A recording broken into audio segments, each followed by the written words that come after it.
Social മീഡിയയിൽ തരംഗമായ cockroach Janata പാർട്ടിയുടെ social media account പൂട്ടിയത് സുരക്ഷാ ആശങ്കയെ തുടർന്ന്. ഇന്റലിജൻസ് റിപ്പോർട്ടിന്റെ അടിസ്ഥാനത്തിലാണ് നീക്കം. സ്ഥാപകൻ അഭിജിത്ത് ദീപ്കെ അറസ്റ്റ് ചെയ്യപ്പെട്ടേക്കുമെന്ന ആശങ്കയിലാണ് കുടുംബം.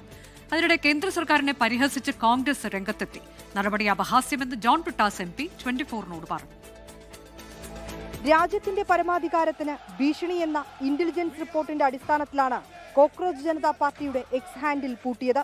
അക്കൗണ്ടിലൂടെ പങ്കുവയ്ക്കുന്ന ഉള്ളടക്കം പ്രകോപനപരമെന്ന് ചൂണ്ടിക്കാട്ടി IT ആക്ട് സെക്ഷൻ 69A അനുസരിച്ചാണ് നടപടി.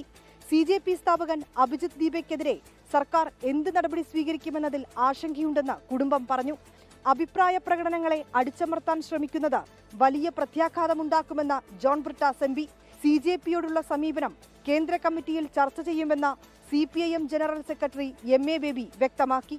ഒരു സുപ്രീം കോടതി മുഖ്യ ന്യായാധിപൻ തൊഴിലില്ലാത്ത ചെറുപ്പക്കാരെ പാറ്റയെന്നും പരാന്നജീവികൾ എന്നൊക്കെ വിളിച്ചു കഴിയുമ്പോൾ എവിടേക്കാണ് ഈ ചെറുപ്പക്കാർ പോകേണ്ടത്?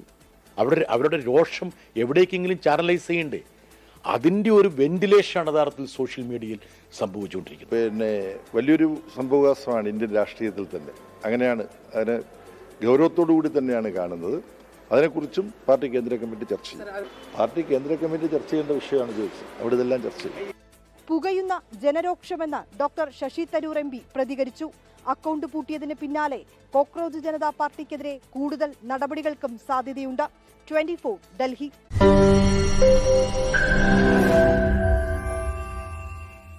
ലോകത്തെവിടെയായാലും ഏത് സമയത്തും 24 വാർത്തകളും ഓഗ്മെന്റഡ് റിയാലിറ്റി പാക്കേജുകളും എക്സ്പ്ലെയിനറുകളും വിശദമായി കാണാൻ ഞങ്ങളുടെ YouTube ചാനൽ നിങ്ങൾക്ക് സബ്സ്ക്രൈബ് ചെയ്യാം.